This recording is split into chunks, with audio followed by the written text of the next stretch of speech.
Immigration is to come to a country of which one is not native, usually for permanent residence.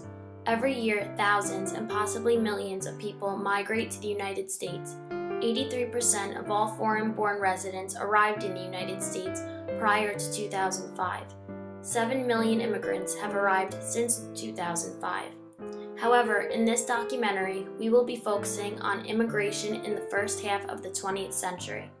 From 1930 to 1950, there were 10.3 million foreign-born people in the United States. In the 1930s, there were 1,790,429 Italian immigrants in the United States. My grandfather, Rocco D'Antuono, was one of them. The process of immigrating to a new country can be a difficult experience because families are leaving their lives behind. Their reasons for leaving can be hard to accept, and they must start new lives in new places. When a person or a family migrates to a new country, they are not only leaving their homes, but they are embarking on a journey to a completely new world. Some countries are completely different from one another. In Italy, inhabitants of villages were very close and connected. Everyone was very cooperative with one another. Hi Grandpa, what was your experience like living in Italy when you were young? When I was young, my experience was very good. We had a lot of love and a lot of food. Okay. It is understandable for an immigrant to have a difficult experience leaving this kind of community and entering an unknown world. Politically speaking, there was some uncertainty about which direction the Italian government was heading. Benito Mussolini lost power in 1943. In 1946, Italy became a republic and 56 political parties were involved in the election. The Christian Democratic Party became the largest and most significant party during this time period. What was the political life like in Italy? Well, when I was born, I know it was a fascist time. That was during Mussolini time. But then 5 years later, the whole country became Democrat. Oh, okay.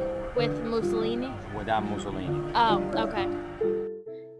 In the economy, Italy decided to integrate the Italian economy with the international economic system. This was really their only choice. There was a threat of economic stagnation in Italy's post-war economy. In many ways, Italian immigrants were leaving an unstable home for a new life in America. A very prominent reason for Italians to leave their homeland and travel to America was the need for money. In some cases, entire families traveled to America. In other cases, fathers would travel alone and leave their families in Italy. They would first make some money and would then bring their families overseas.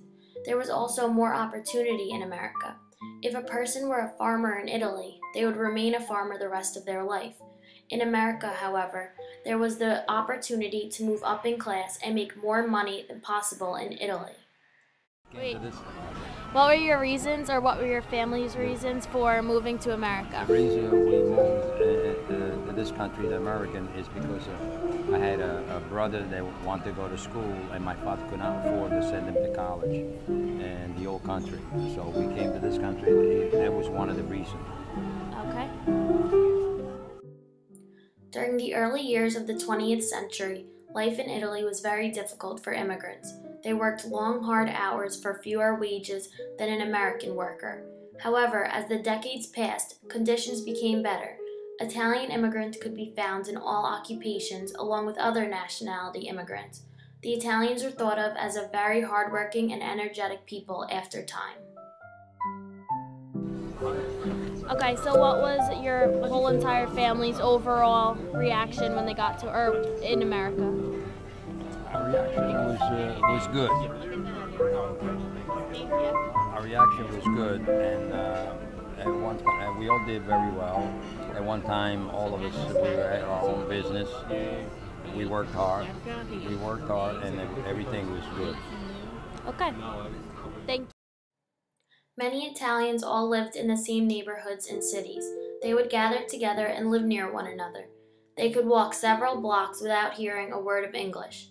Many of these neighborhoods suffered from overcrowding. Due to this fact, there was lack of cleanliness, lack of water, and many families had to have people sleep in their basements due to lack of space. These conditions were usually for recently arrived immigrants that had not had time to work and improve their quality of life.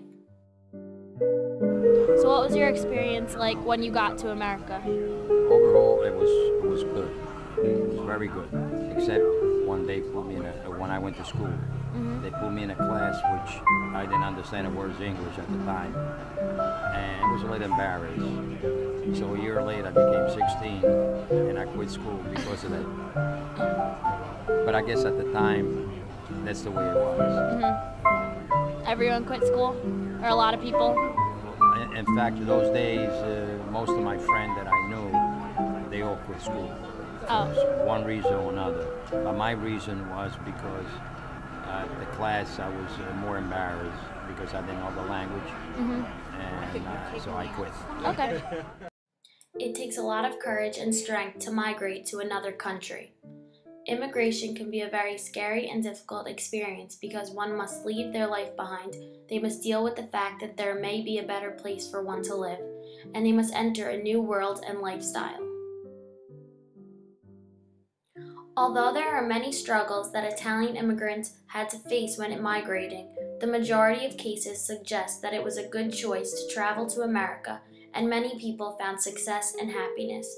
I am extremely grateful that my grandfather's family decided to travel to America because that is where he met my grandmother and started our family.